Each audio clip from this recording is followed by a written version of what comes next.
I was on the social medias, which, fair warning there when you go there, because it's a bit of a cesspool at times. But when that roster got dropped for the U.S. men's national team official account, every comment, or let's say 95% of the comments, was, oh, this team's going to get smoked by Trinidad 3-0. Oh, this team's washed. This is, it was all negative.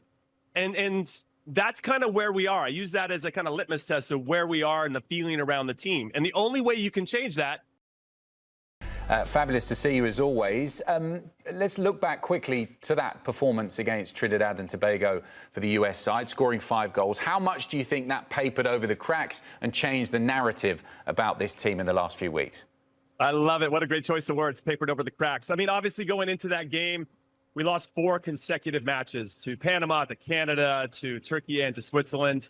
And in some ways, I don't know if we had a lot of positives in those 4 games. So it was nice to have a bit of a reset with this Gold Cup to take on an opponent where we should be in control of the game. And listen, we saw with Mexico that it's not always that easy to get a result against a team you should beat on paper. They could only get past Dominican Republic 3-2. So these games can be tight at times. And obviously we have our own history against Trinidad when they didn't allow us to qualify for the 2018 World Cup. I'm still not bitter about that. I'm not bitter about that at all. So this was a good performance from the guys. We saw the starting 11, and I think there were some questions. Is this the group that's the one we want to set the tone for the tournament?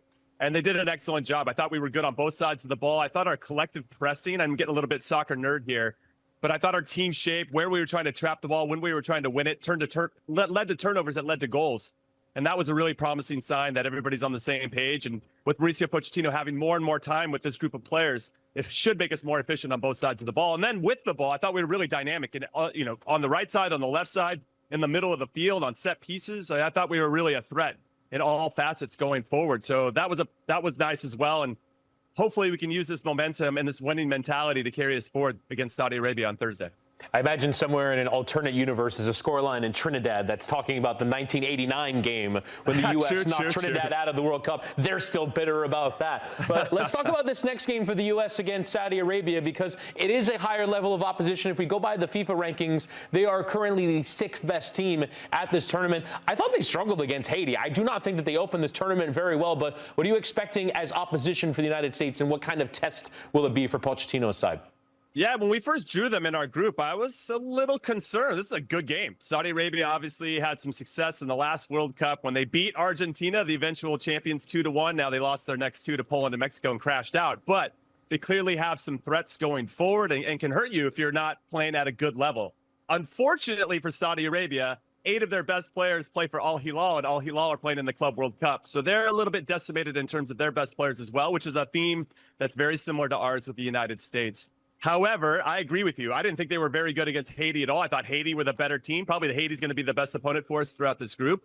They gave away a lot of chances, and Haiti played very similar to how we played against Trini, which was on the front foot, trying to press high, playing a high line, keeping them trapped. And if that continues in our mode, I would say, and Saudi Arabia, they're going to make changes for sure to how they performed. But ultimately, I think this is a 2 or 3-0 game based on what I saw from both teams. And so I am hopeful that the momentum can continue to go. But they have a manager, Hervé Renard, who coached them in 2022, ended up leaving to coach the French women's national team, and now is back in charge after Roberto Mancini got sacked because they've been struggling through World Cup qualifying. They should still make it because there's a whole bunch of different ways to get into the World Cup now with 48 teams. But it's looking a little dicey for them to make that automatic bid initially. So Hervé Renard is back, and he's going to make some changes because these are the types of players that he's going to need if they want to make a big run in the 2026 World Cup as well.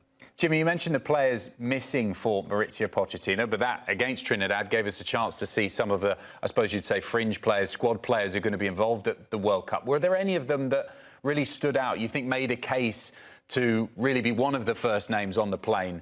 Well, not on the plane, but for, sure, I understand. I guess the plane is a big country for the U.S. games.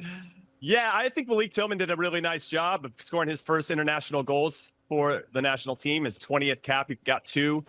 He put himself in good spots. Mauricio Pochettino praised him afterwards, saying that he's got some world-class talent. I'm paraphrasing here from Mauricio Pochettino, but was really impressed with how he performed.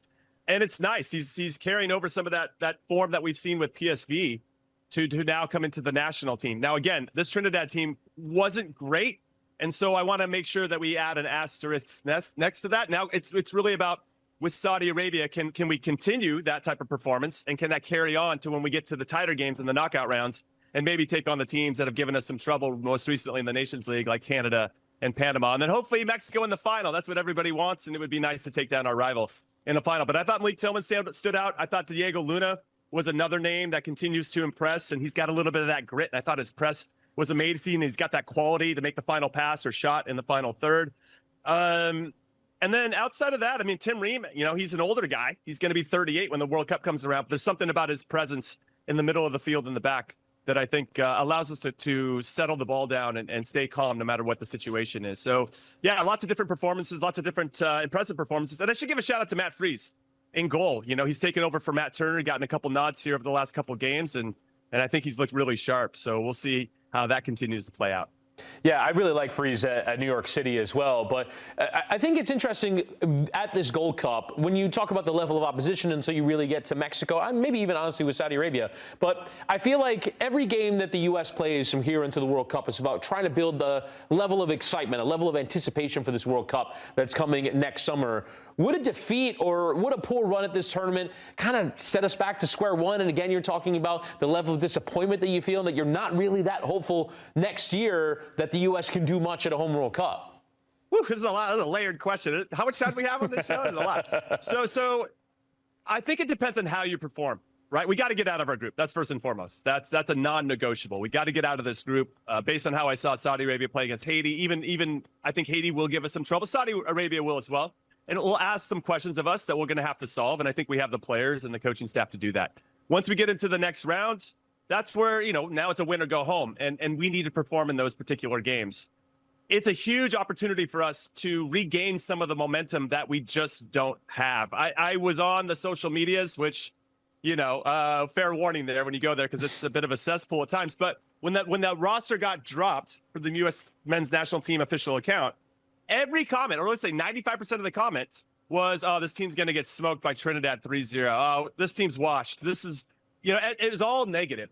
And that's kind of where we are. I use that as a kind of litmus test of where we are and the feeling around the team. And the only way you can change that is by dunking on teams. So we dunked on Trinidad. We performed well on both sides of the ball.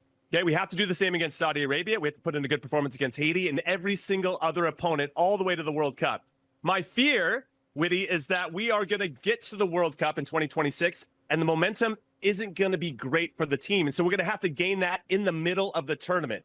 And winning that first game is going to be the best way to get everybody back on your side and feeling like this is the team that's going to make the deepest run that we've ever had at a World Cup. We've only won one knockout round game on the men's side, and that was against a familiar opponent in Mexico in 2002. We have never won another knockout round game. And now, because of an extended tournament with 48 teams, we're going to get into the round of 32. Good opportunity to get into the knockout rounds. We could face a Switzerland or a Turkey in that round. So obviously there's some room for improvement against those particular teams. And then hopefully we can win that round of 32, carry that momentum into the round of 16, win 2 knockout round games, get into the quarterfinals, and the whole country's going to have your back, right? So I'd love to have some momentum going into the tournament, but obviously winning that first game is going to be the utmost importance. And right now I know we're still kind of in experimental mode, but it would be nice to have some continuity with the starting 11 so we can continue to build some rapport and some patterns of play and build the identity that I think we're thirsting for a little bit.